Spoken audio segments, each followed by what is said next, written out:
monstrous mushrooms. I had to look this up. I cannot actually pronounce any of these. But if you're talking about some crypts, that's good. But his research at Washington University also focuses on Cryptococcus, Histoplasma. I nailed it? Close enough. All right. Candida? That's definitely not Canada. Not Canada. What's wrong with that, Ed? And Aspergillus. If you hear those words from Andre, you are probably very sick, but in good hands. That was the end of my introduction.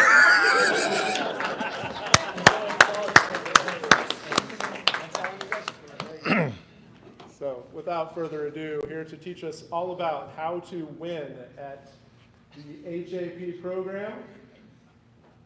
You changed it for my title. A little bit, yeah. That looks much more serious. Who wears the hat or what? I don't even remember what it was. It was good though. It was clever. I couldn't remember. Anyway, Andre Speck. There's also a beautiful design in the corner, the Forest of Mersa. What is that? Explain, Andre. So it's a design done by Micah. Because I was joking around how I need to start a company for aquatic plants. And I came up with the idea of Flora submersa, underwater flowers. And Micah just kind of mocked up like 3 or 4 designs in like 15 minutes while I was on vacation, just blowing up my phone with random designs. So now I just put them in places because they're fun. So this talk is really going to focus on HAP because I really want more people involved in HAP. I want the auctions to have more and more and more plants. I want to see rarer plants. I want to see cooler plants. I want to see harder plants. I want to see the average CO2 consumption of St. Louis to go up significantly. And I want to see, and I'm going to partially talk about some intermediate and beginner techniques that are kind of a little more modern techniques to help you get those plants growing. So. I can't do a talk without doing objectives because like continuing medical education, it's like if I don't do this, there's like there's like a person who like will attack me like weeks ahead of a talk if I don't give them objectives. So why am I doing this talk? Steve, real answer is because Steve asked me to. But I am a huge aquarium nerd. Have been for years. I was actually the biggest saltwater person in the early 2000s. And I came to plants relatively recently, but I currently keep 549 plant varieties and species in my house, underwater or in tubs. In 2023, I submitted 251 items for a total of 3,260 points, which if that was the only requirement, I would be the exalted Grand Master by points alone. Seeds are hard. So that's kind of what's killing me. And I want people doing more participation. So I told Steve, yeah. So we're going to talk about a few things. One, we're going to talk about what are the components of HAP. So that I'm going to walk you through it quickly, so that way it shouldn't be hard. So it becomes very easy to do these things. Oh, I don't know why I did that. We're going to talk about vegetative propagation. We're going to talk about blooms, seed propagation, and why is it automatically forwarding? I blame you, Steve. I don't know. Okay, so let's talk about the structure of our HAP, and I didn't realize that was an automation. So we have one of the more complex HAP systems that I've seen. I've gone around and looked at HAP systems from HAP programs from other places, and none are as complex as ours, and some are just downright silly simple. I think the one that I looked at first was the Seattle one. I'm pretty sure I could get to like Grand Master like 30 times over in like 2 months, because the restrictions are so little. You can just, if you churn out a lot of plants, you can become really quick. But really, what it boils down to is there's multiple things you need to do. You need to turn in X number of species, which you have to turn in a certain amount of points, and then some seeds. So that means you have to get a plant that's in your care to bloom, fruit, seed, and then you have to raise it from that seed, which is actually by far the hardest part. But it isn't that hard, right? Because it's like breeding fish. They want to do that, right? The plants want to do it. You just have to find which ones you are going to do it on. If you're going to try to do crypts, God bless you, you're not going to succeed. Because you're missing the proper insects and timing and all that stuff.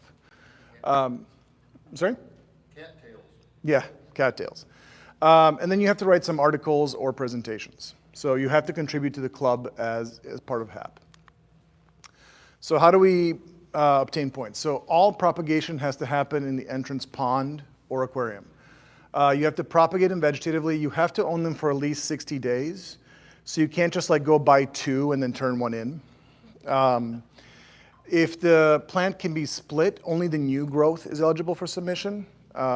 So you have the growth that happened in your aquarium has to be big enough that it has to survive on its own, is basically what it boils down to. You bring the plants to a meeting, swap, auction, donate the new growth, gets auctioned off, and you get the points. You get the nerd points, as my wife likes to refer to them. Then blooms. You have to have the plant with you at least for 3 weeks. And then you take a picture of the bloom, and you send it to the darter, and you send it to the HAP chair, and they confirm that it is indeed that plant, and you fill out the form, and you get the points. Seed propagation, similar thing. The bloom should happen 3 weeks after. No, you can't just buy a plant that's already blooming. And you have to have a photo of the bloom, the fruit, the seed, and sprouted seedlings. Plus, you have to submit a minimum of a 250-word article on that bloom, how you did it, and how it works. I forgot that these are animated. That's annoying. Okay, vegetative propagation. So the first thing that you want to do is you got to get your plants, right? So where do you get your plants? One of the best places to get it is from, I have 550 varieties. Let me know what you want. I'll get it for you. Of their stuff, they have a lot of variety. The plants you get are going to be tiny, but they're also not terribly expensive. Boost plant is the other one that's really popular. Those are going to be, you're going to get more of a generous portion, but if you order 15 plants, 3 are going to come dead.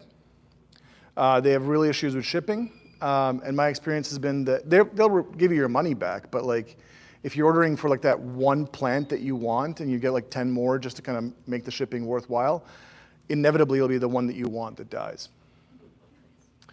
And then the place where you want to go once you get really deep into it and get really nerdy and you want to discover new things is there's a Facebook page that Coke introduced me to, and my wife still hasn't forgiven him for this one.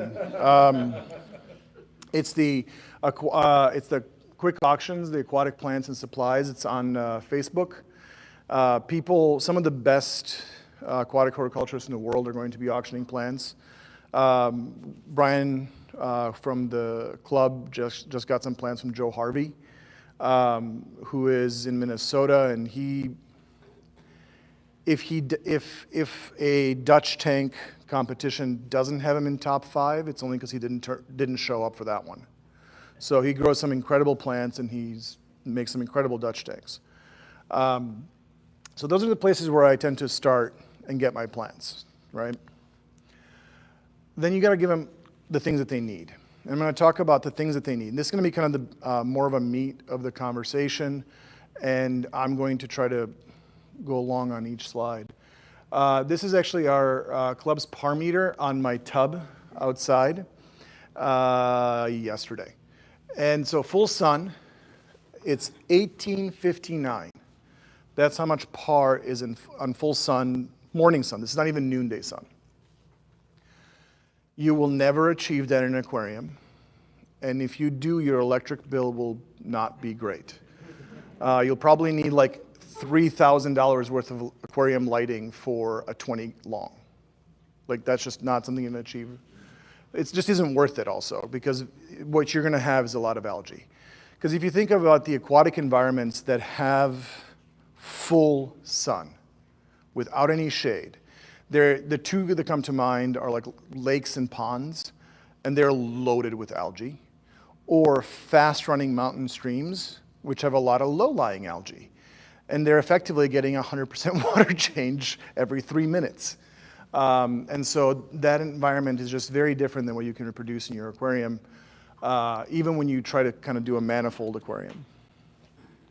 Full shade. So morning sun, I walked out into right underneath a big maple tree in my backyard that's 60 feet tall, 150, 180. That's where I usually see it. At the noonday sun, you get up to 300. 12 inches under the pond water. 12 inches right under there, underneath all of that vegetation and lily pads and all of that was about 250 to 350. So 150 is the lowest at the bottom of the pond. So to give you an impression of what 153, because you look in there, it's pretty dark, right? And then you compare that to this room before they turned off the lights, it was pretty bright, right? So the PAR in this room, Gary and I just tested it, was 5. And that introduces a really important concept. The human eye cannot tell brightness. Our eye is not designed to assess brightness. Our eye is designed to assess contrast. So it's very good at, if you look at 2 aquariums at the same time, like this one's brighter, we're really good at that. But thinking of like what's brighter now or later, it's completely something that our body cannot do well. If you have a very, very high-tech tank, you will get 500 to 1,000 PAR at the surface. I get, on some of my highest tech tanks, I get about 950. And those are the ones that turn green plants red. Like they will turn just about any plant that's normally green, it'll turn it red. I just brought somebody here in the room, Blixa japonica, that's bright red because it was floating on the surface of a tank that had that much PAR. If you then go down into the tank, you rapidly lose that light because LEDs don't punch light down as deep as well as the sun does, or as well as something like a metal halide does, which you don't want to do because you don't want a 500 watt light bulb. For a carpeting plant, so high-tech carpeting plants, dwarf baby tears, the things that all of the YouTube stars are shooting for, you kind of want about 100 to 300, which makes sense because they live about 10 inches of water in full sun. That's their natural environment. They live in the mud at about 10 inches of water, right? Low-tech tanks rarely break 100 even at the surface. And if you get shop lights, you're more likely going to have like 10 or 15. So be aware of that. That is what happens. And because the shop lights are not optimized for photosynthetic spectrum, right? They're optimized for brightness. So they have a lot of yellow light, a lot of green light, a lot of lights that chlorophyll does not absorb well. So that's a quick primer on light. But then there's also spectrum. So the one on the left is the exact same tank, 15 minutes apart. This is a Fluval Plant 3.0 is a tank that many YouTube fish people will tell you is wonderful for plants. And it grows plants okay. It does. But compare the color of that tank to the Netley AT5. That's a different tank. And you can take that in post-processing in a picture to get it to where the Netley one is. But I like my tanks. I sit there and I look at them, and my brain doesn't have Photoshop, right? So I personally believe that it's worth it to invest in higher grade lighting for your planted tanks, even if you're going to turn down the intensity to 30%, because it's all about spectrum. What's the difference in cost between those two? It depends. So if we're talking about so the Fluval Plant 3.0 is actually pretty expensive lights. It's about $200. And if you go to Netley, it's more expensive, but it's probably $260. So it's a difference.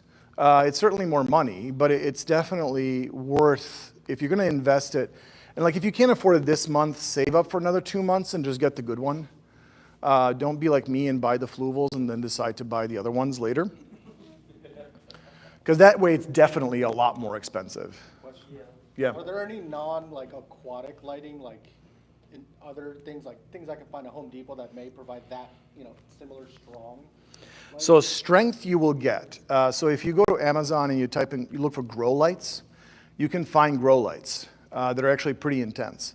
Those can often grow a lot of algae, but they will get the intensity to get the plants, because for aquatic plants, for aquatic lights, a lot of what you're really looking for is not so much what the power is, but also what's not there. Because algae are fringe organisms, and they're a lot better at utilizing imperfect conditions. So if there's a lot of yellow spectrum, a lot of plants can't use that, but algae can.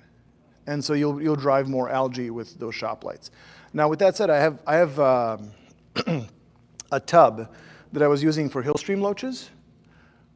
Grow lights all the way, because I get a nice thick mat of algae, the hillstream loaches are very happy, and the plants that are in there are also very happy. So the brands that I usually recommend to people, because they're relatively foolproof, in the sense that they're going to have high quality, high intensity, very good spectrum, are ADA, if you just inherited money from your rich uncle. Because the ADA solar RGB, I think, is retailing now at $999.99 for a 36-inch light. So your 40 breeder would be $1,000. And that's because ADA has the same pricing inside of Japan and outside of Japan. So they sell to their wholesaler, who then sells it to the retailer at the same price that they sell it in their gallery. And so in Japan, ADA is actually reasonable. Outside of Japan, it's not. I've used a lot of Chihiros, and you guys may have heard me recommend a lot of Chihiros. They're very good, especially the top of the line, which is a WRGB Pro 2. I've recently started using a lot of weak aqua, which is kind of got a really cool design. Whoever did that design is really impressive. They actually are as intense, same quality, cheaper.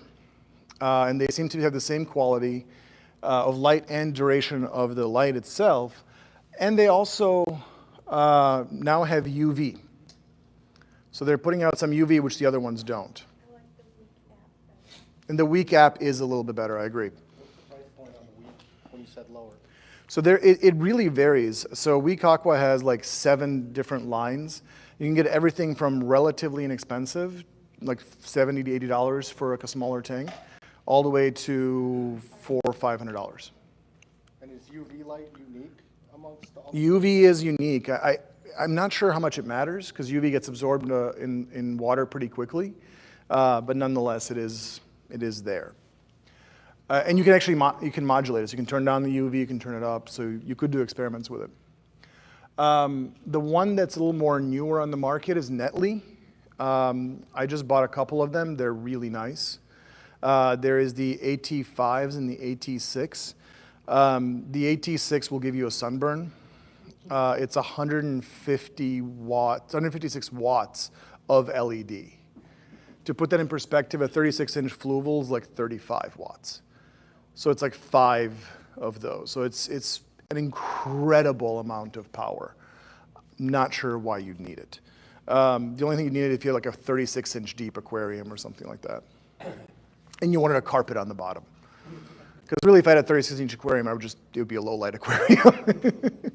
So that's light. That's how I think of light. And there are other brands out there that a lot of people like. Twinstar is really popular. I think Twinstar is a little yellow, so I don't like how it looks. Some of the lower range Chihiros come out a little blurple, because they really index the blue and the red so high that it, to me, looks a little unnatural. But really, the higher end stuff and all the other brands, I think, are spectacular. Hey, quick question. Yeah. We have a question online. What about Kessel and metal halides? So metal halides, if you happen to plug directly into a nuclear power plant and you steal power from them, then definitely get a metal halide. My reef back in the old days had 400 watt metal halides in it. And it was a 180 gallon tank. And if I turned off the chiller, it would get to like 97 degrees. That stuff will, and if you ever happen to like scrape your hand against it, you'll burn your hand. And if you work in the aquarium with the lights on for like 20, 30 minutes, you will get a sunburn. So metal halides are rarely necessary. I know the Flora Immersa, the big exhibit that Amano did in Portugal did use metal halides, but that's because I think it's like 40 inches deep. And so it's really good at driving the light down. And Amano's very happy to use it because he wasn't paying the electric bill. And so keep in mind that like the most powerful Natalie AT5, which is way more light than you need, is 150 watts. And it puts out the equivalent of a metal halide, 2 400 watt metal halides. So that's why it's, for me, I think they're not really worth it. Then the next thing that we should talk about is substrate. For substrate, there's 2 things that matter, or 3 things really that matter. It should have something that roots can attach to. It should have a good cation exchange capacity, and we'll talk about that in a second. And it should ideally come somewhat loaded with nutrients already. And the reason I say the roots can attach to something, if you can grow rooted plants in blue gravel, you are a god. Because they're smooth, it's coated, it just doesn't grow. Like you can't grow it in blue gravel, the vast majority of plants. Do you not like sand for substrate? So think of sand, if you think of like in natural environments that have sand, beaches. How much plants do you see on beaches? You don't. Beaches are what we call a primary succession environment. And the reason they're a primary succession environment is because they're hostile to plants. Sand is hostile to plants. There are some plants that are tough and you can get away with it, but I don't like it for plants. And that's because there's nothing to it that is good for plants. And it's over time when you have sand that the plants will then over time enrich that soil, that sandy soil becomes very good for plants. So cation exchange capacity is, or CEC, is the capacity of a particle of soil or whatever to hold on to cations, positively charged ions. Calcium, magnesium, potassium, aluminum, hydrogen, sodium, ammonia. And it is the primary way that fertilizer gets trapped in the roots and then gets pulled up by the plants, which is the best way to give plants food, as Dennis Wong was talking about when he was here, because this fertilizer that's trapped, bound by the cation exchange capacity, is not available to algae. Because growing plants underwater is a lot of this balance of trying to get fertilizer into the plants, but not to the algae. So there's a few things that are commonly used. EcoComplete is not great, but it's kind of what I would consider the entry level of the commercial aqua soils. It doesn't have a good cation exchange capacity, but it will eventually trap enough mulm that the mulm will have some cation exchange capacity, but it's basically a lot of crushed live rock, or crushed lava rock, and it has a lot of nooks and crannies that the roots can attach to. And so I like it for that, and I will often, especially in bigger tanks, when I'm using like my 200-gallon lowboy, in which I put in like 15 bags of soil, I put in 1 bag of EcoComplete, just kind of have more of a gravelly structure that they can attach to at the bottom. ADA Amazonia, then there's the UNS conch soil, there's a Brightwell, all of these different, which are volcanic ash compressed into beads. Those are kind of the best. They have, different ones have different quality. ADA is largely considered to be the best, although they're moving away towards version 2, which has less ammonia. They have great cation exchange capacity, so they will capture the ammonia and all of that from the water and sequester it down into the soil where the plants can then take it. but also they come preloaded with that stuff. So be careful for the first few weeks, they will leach. And so if you're doing a lot of these, a lot of people have started doing dark start methods, where you fill up the tank, you fill it up with water, and you run it without lights for 3 to 4 weeks. Let that ammonia work its way through the system, and then you turn on lights, drain the tank, plant the plants. This is my favorite, because I'm cheap. Safety's Orb is a laterite clay. It is specifically designed to absorb things. When you run it under water, you'll actually hear it fizz initially. And when you put it into your tank, it'll suck up all the bicarb out of your tank, and you'll have 0 bicarb water for a couple of weeks. And I will often put this in the tank and with a mixture of the Amazonia. And because what will happen is, as Amazonia is leaching the ammonia, the Safety's Orb is just sucking it up. And you're basically, instead of wasting that massive amount of ammonia that they would be leaching, you're loading up your Safety's Orb. And then from the year, and unlike the Amazonia, it doesn't lose its potency, because it's constantly just absorbing more and more and more and more. And eventually, if your balance is wrong, it'll run out, but it won't run out anywhere near as fast as the volcanic ash ones. CO2 is your friend. Do it. Just do it. This is one of my tanks. How many bubbles per second is that? That is not sped up. Is that how fast you run it? That is how fast I run it. That is for a 200-gallon tank, though. So that's actually after I slowed it down. Not because it was actually toxic, but because it was just running, my plants were going too fast. The best way to drive a healthy plant is to give it CO2. Over 60% of the dry weight of a plant is carbon. So we spend all this time talking about fertilizer and soil and all those things, but the thing a plant needs the most is carbon. And so if you want to get into more challenging plants, if you want to drive the growth faster, if you want to make your life easier, there's a wonderful series in the Darter called Tank on the Easy Mode, starting CO2, because CO2 will make any planted tank easier. You'll have less algae, your plants will grow faster, and everything will be more forgivable.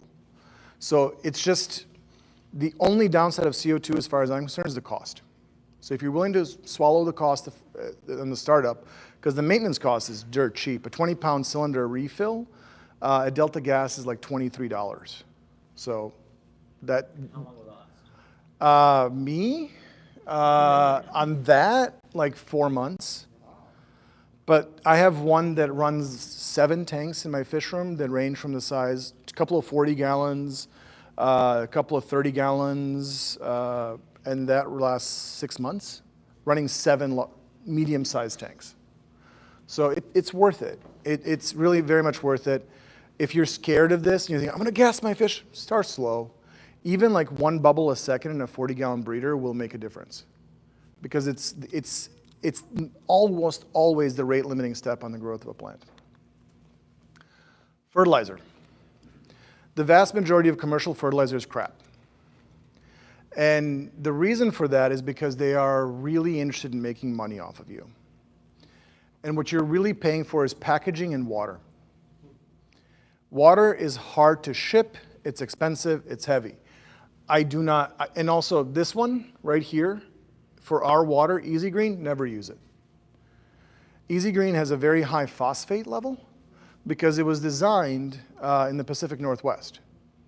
And in the Pacific Northwest, they don't have old homes. And our old homes have lead in them. And the reason that we don't get lead poisoning from our water is because there's phosphate in our water. Because phosphate will bind to the lead, create a stable coating, and the lead won't leach into our drinking water. And so we have a lot of phosphate. And then you add a whole bunch of more phosphate, say hello to green water. I call this the Aquarium Co-op Easy Green Water. Because I do have a bottle of it, because it's wonderful for growing my green water cultures. So I avoid that like the plague. Seachem is reasonable. You'll spend a lot of money because for the ones that most people need, you don't need that. This is what I use. I use dry fertilizers that I mix myself. You are completely in control of it. This kit will cost you $35, and for most people will last like 5 years. For the one that you're gonna run out of the fastest, which is the potassium, your magnesium and your phosphate is gonna last like 35 years. Because most of the time when I put in, I make a liter, I put in like 5 grams of phosphate. Where do you get those at? Do you order them online or do you have it stored? Yeah, you can order them online. There's a bunch of different places. Greenleaf Aqua makes them. That's where I tend to get them. Nylock G also has them. You can get kits, and they're very easy to make. Always start off slow.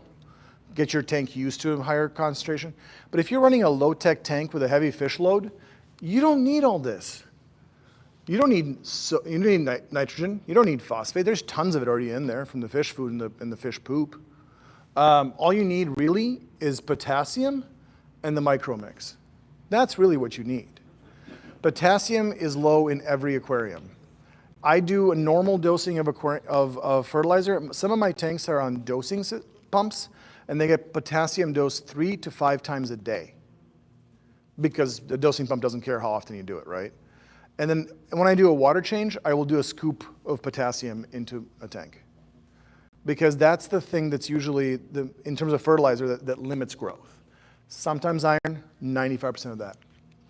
AP3, which is Dennis Wong's brand, is actually the only one that I really like of the liquid fertilizers. And that's because there's 3 of them, and you kind of look at what your tank is like, and you pick the one that suits your tank. This I've actually been really successful with. This is Greg Sage fertilizer. It's an all-in-one fertilizer that he makes from hydroponics fertilizers. It's like $22 for a container that'll last you a long time, a very long time. And then I've been thinking about doing this, and a few people have expressed interest, and there's about 3 or 4 people in the community who are now testing my fertilizers. So I've created a couple of different fertilizers that have different, they're set up for different kinds of tanks, optimized for our water.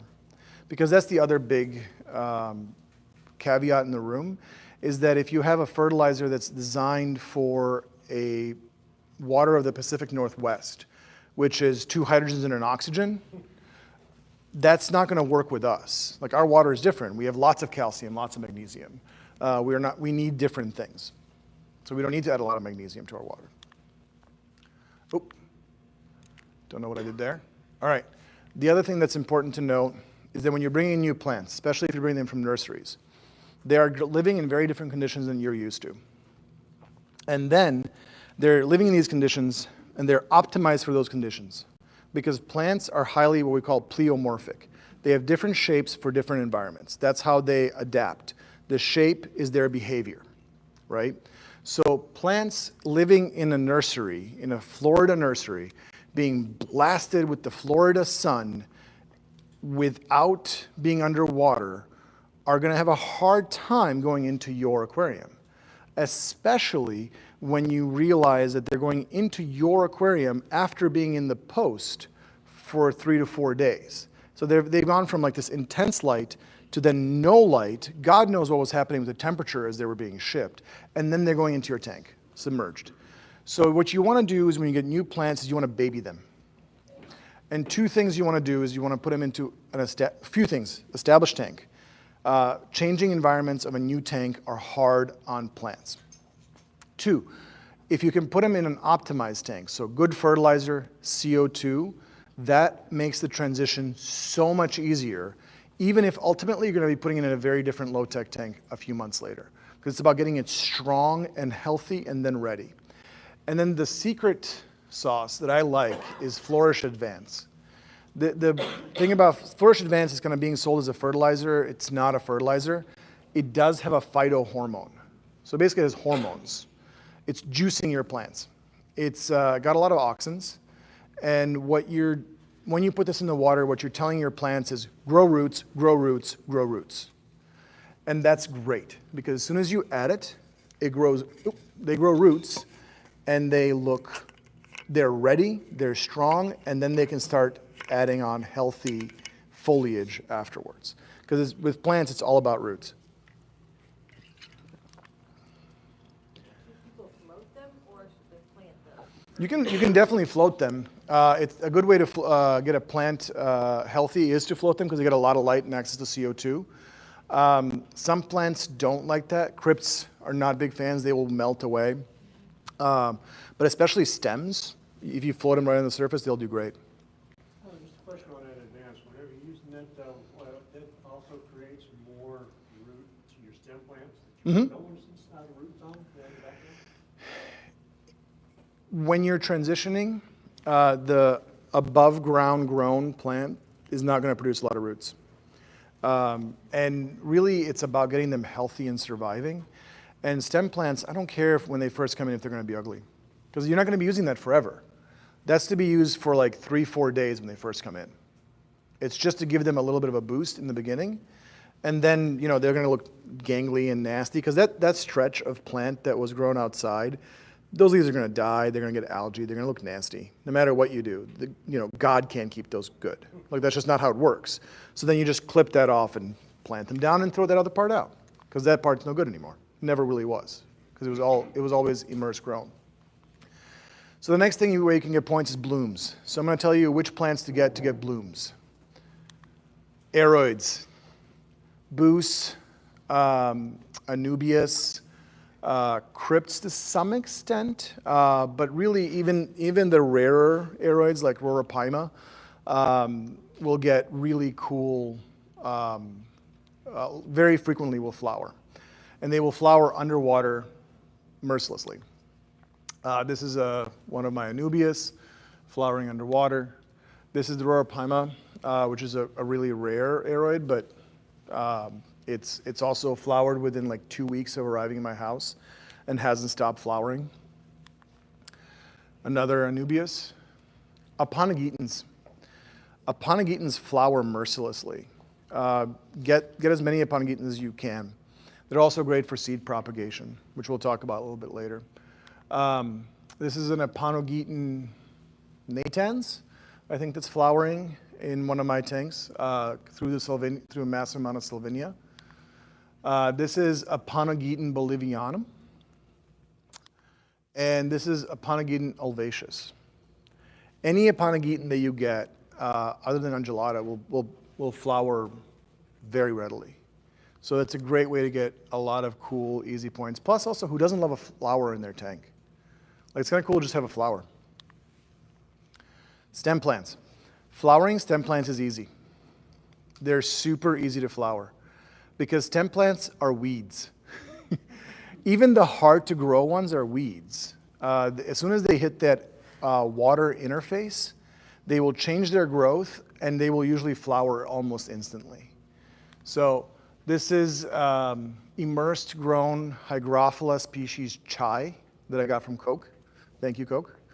That thing is one of the hardest plants to grow underwater. As soon as it breaks the surface, it'll flower. It loves to flower. That's Bacopa. Bacopa loves to flower. And you can just put it in your tub, let it grow out, and it'll flower for you. Sorry, I misspoke. That was not Bacopa up there. That's Rotala. That's Bacopa. I have a question? I've started growing stem plants, and I've always been obsessively trimming them back. Mm-hmm. Is your method that you, or most people's method, that they actually let them hit the surface and grow? It depends on what you want. Aquascapers trim them mercilessly. They keep them perfect. They try to keep them structured. If you want them to flower, just let them hit the surface. Indoors or outdoors, just let them hit the surface. Because then that's what triggers that flowering mechanism for them.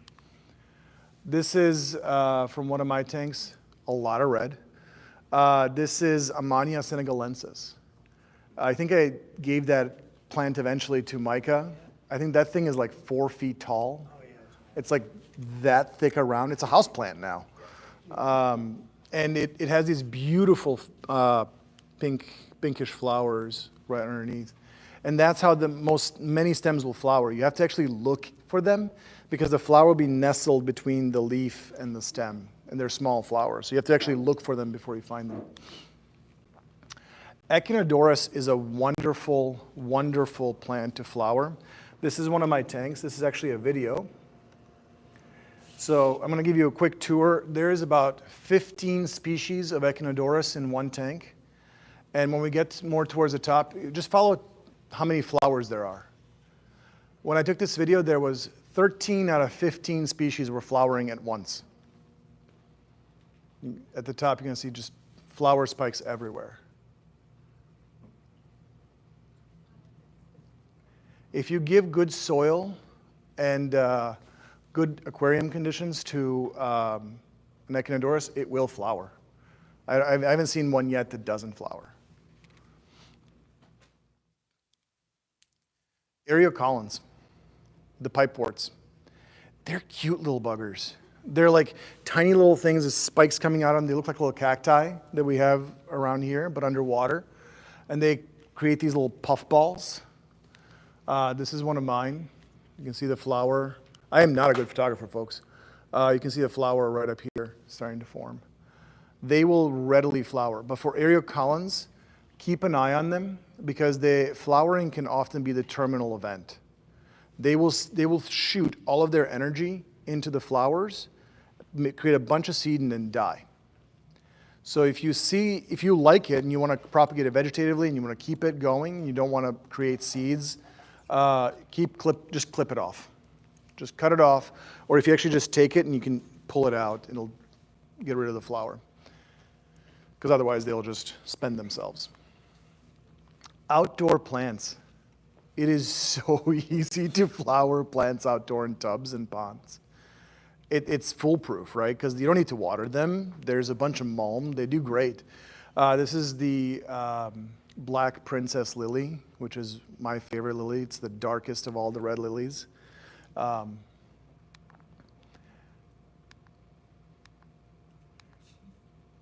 You can't not flower them.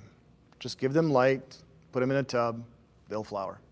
And then you collect points. This is a native one down here. This is a native Palustris, I believe. It's the one that we collected. Or is it yeah, it's a, anyway, I don't remember the species right now off the top of my head. But nonetheless, flowering plants outside is easy. They will just constantly produce tons and tons and tons of flowers. Let's talk about seeds, because this is the hard part. You may need to use a brush. A lot of plants are propagated by insects, and there's a couple of different ways you can do it. You can actually introduce a whole bunch of fruit flies into your fish room, which I would strongly advise against, unless you're really looking for that divorce.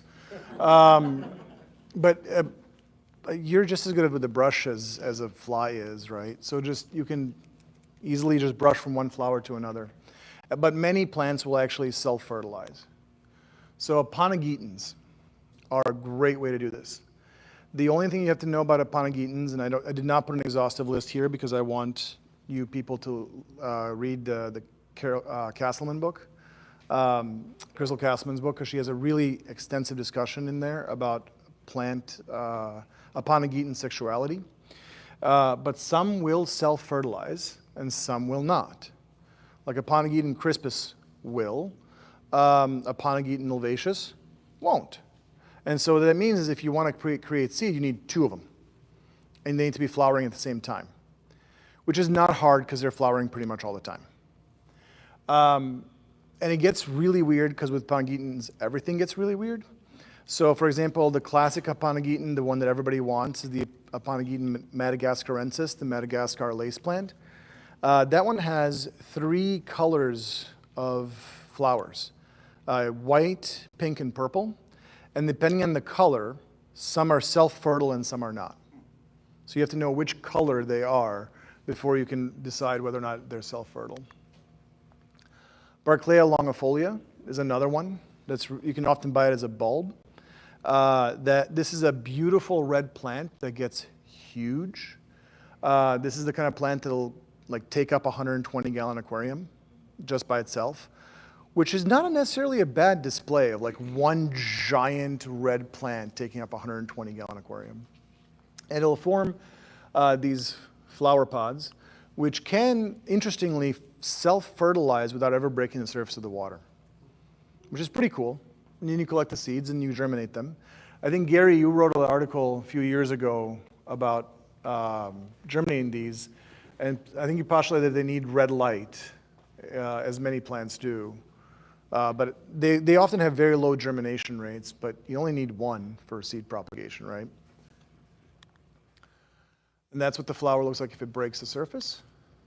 And that's what the little plants look like.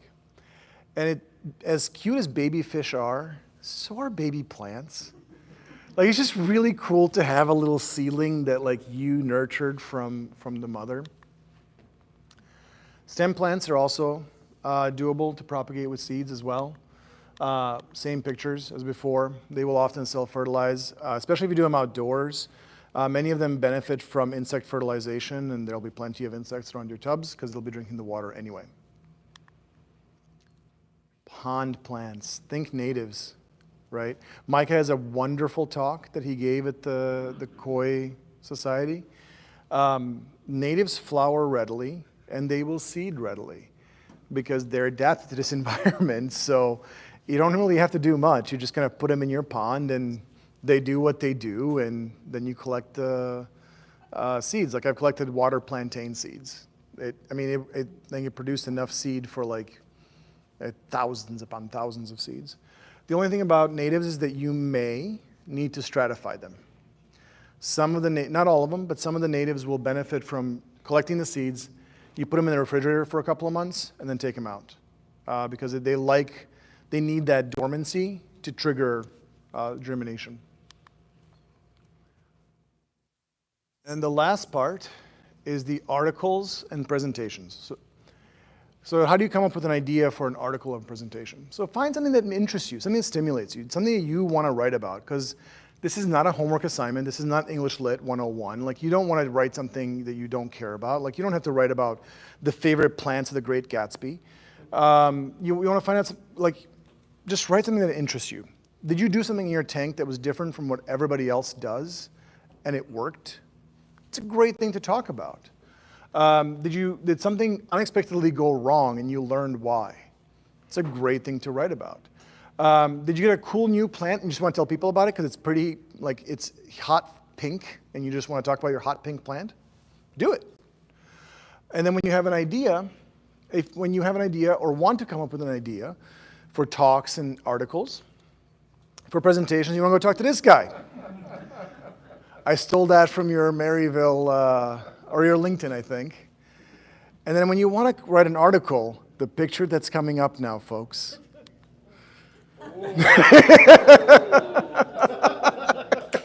Harrison Ford?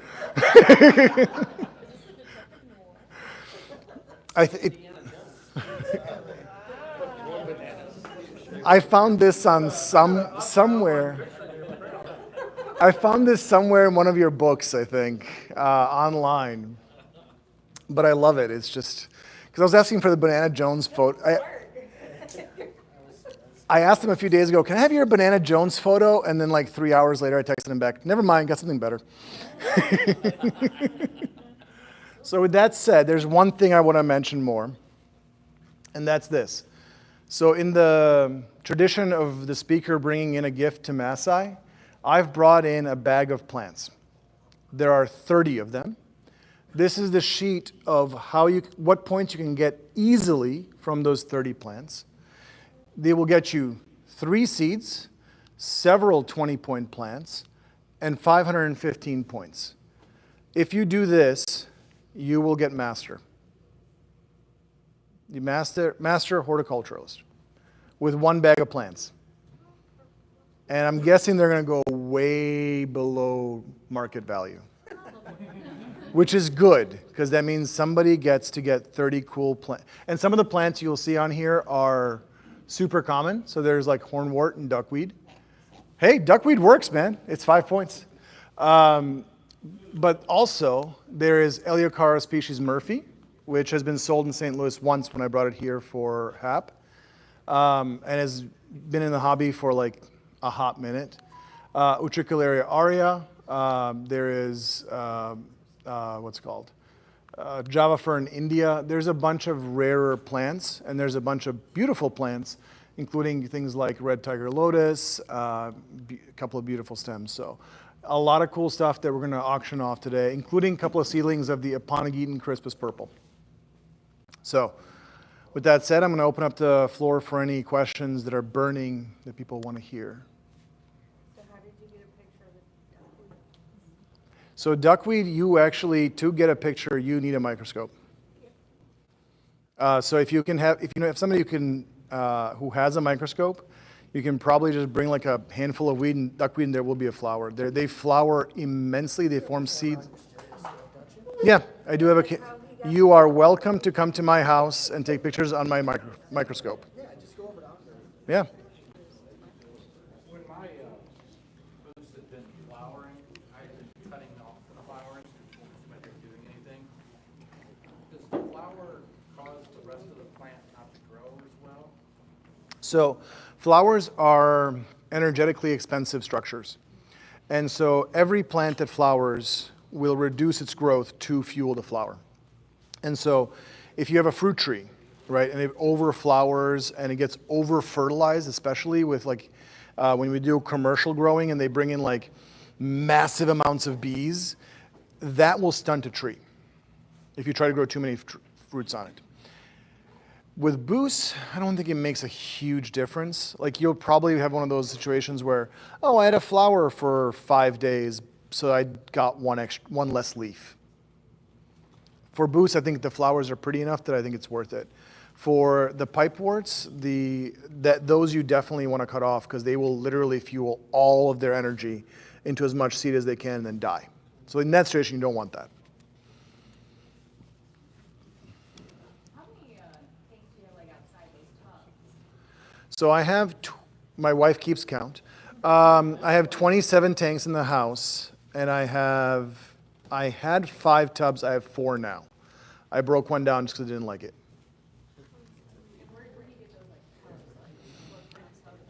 So there's a bunch of different ones. The most common thing that people will use will be like whiskey half barrels. You can get them at Home Depot. They're easy to use. Sometimes you have to like line them with pond rubber because they may not be perfectly watertight. The Rubbermaid ones are awesome. You can get those, and they're used for watering animals. So Tractor Supply is really good to get them. If you live in the city, it's like a 40-minute drive out into the country, but it's a pretty drive. And if you live out in... Which one? Rural King. Okay, so Rural King is cheaper than Tractor Supply. Okay, don't shop at Granger. Does Granger have the Rubbermaid ones? We're really expensive. Go to Buckeye. Buckeye. Yeah, Granger has the same ones. They're 65 at Rural King and 485 on Granger. Yep. That seems like a lot. There's also Farm and Home Supply. There you go. So any place where people buy stuff for livestock. Also a great place to get Safety Zorb. That'd be me. That you go to Granger for. Safety Zorb? Oh, yes. What color is it? So Safety Zorb, you've seen it in my house. It's that like dark brown. So it actually, I like it more than I like Aquasoil because Aquasoil is so uniform. When I look at it, it looks unnatural. Whereas Safety Zorb has like really small pieces to bigger pieces, and it ranges in color from like light brown to dark brown, almost black, which makes it so much more natural to my eye. It's like laterite clay. Yeah, it's like very soft. You have to rinse the living daylights out of it. It comes super dusty. But Safety Zorb. How much of a role does flow and surface agitation play? Read this issue of The Darter, where I wrote an article literally about that. But tons. So the same way that like you can take food and put it in like one small part of the aquarium, and like all the fish come to it and eat there, and like it never leaves that one spot, but like all the fish are fed. Yeah, plants can't do that. So like if you put CO2 here and there's no flow from this side of the tank to this side of the tank, this side of the tank doesn't get CO2. So flow is really important. You want there to be circulation. The reefers are way ahead of us on this because, yeah, reefers are way ahead of us on this, and that's where I learned this, was back in my reefing days. Because corals will die without the right flow, whereas plants will struggle without the right flow. So you definitely want there to be circulation. And then surface exchange is often maligned in CO2 tanks. I have tons of surface exchange. It's easy to turn up the CO2. You can just turn up the CO2 and then you'll have, but you're much more safe when you have surface exchange. Because if you have a dead still surface, right, the way some of the high-tech folks like to have, and then your CO2 goes up a little too high, it can accumulate really easily. But because the equilibrium is dependent on the differential, right? If you have a surface area, you can turn it up. I could turn my CO2 up I can dump a tank in there. It'll be fine. It'll just off gas. Anybody else?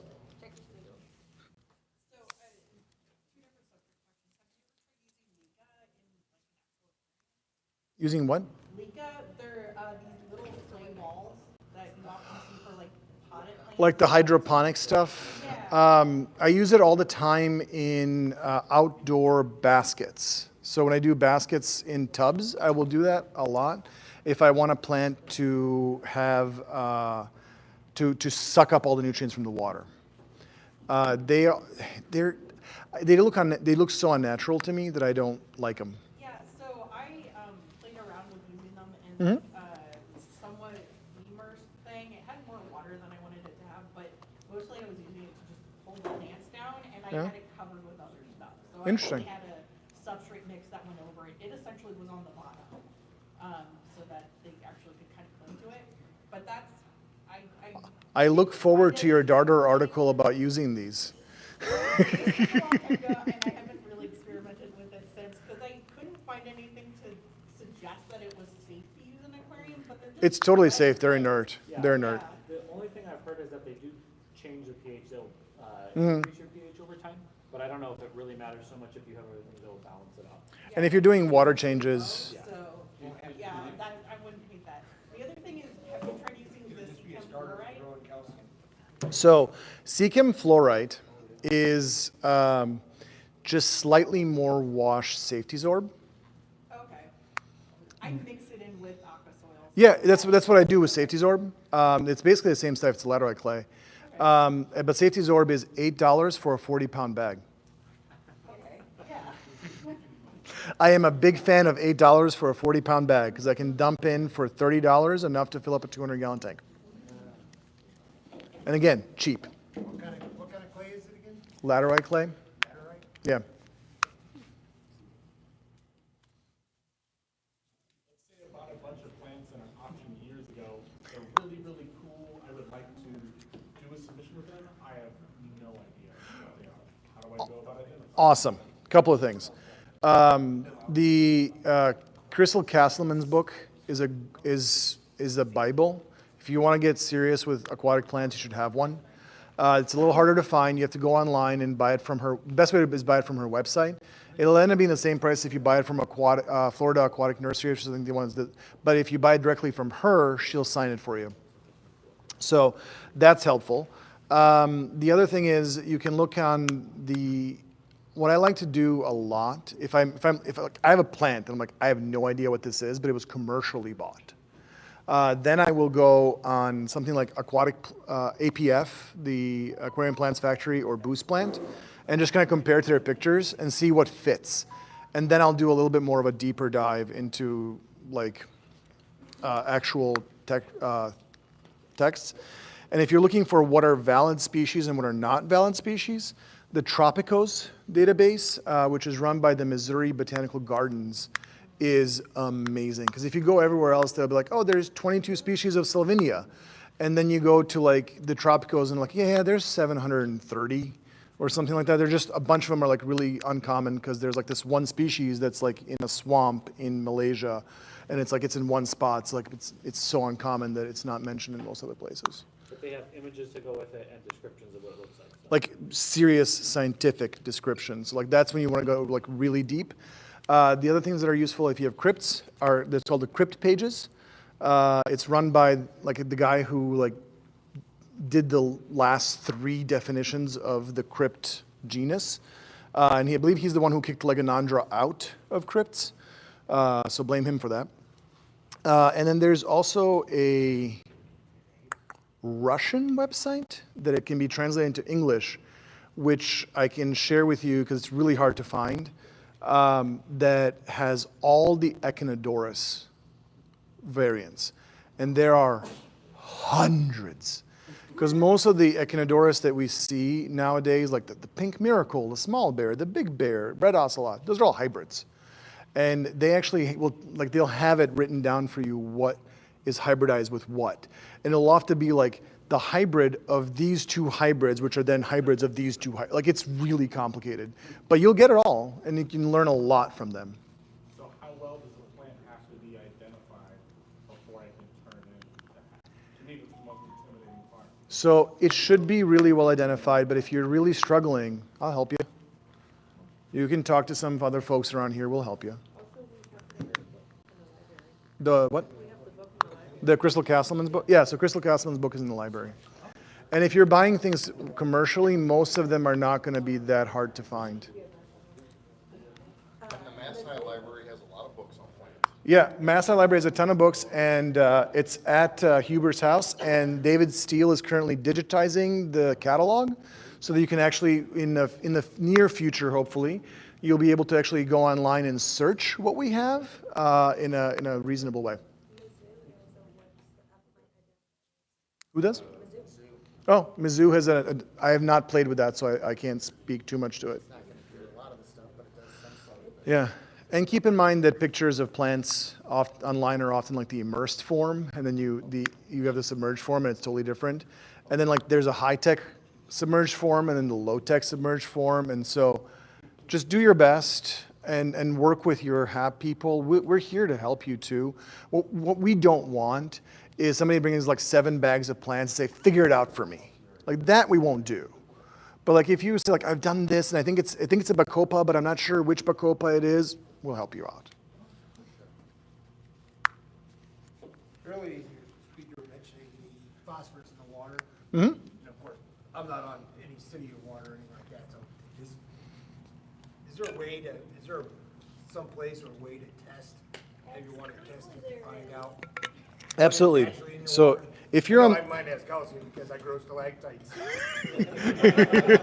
I know that's that. So a couple of things. One, if you're on some sort of city water, they have to provide at least annually, I think, an assessment of your water.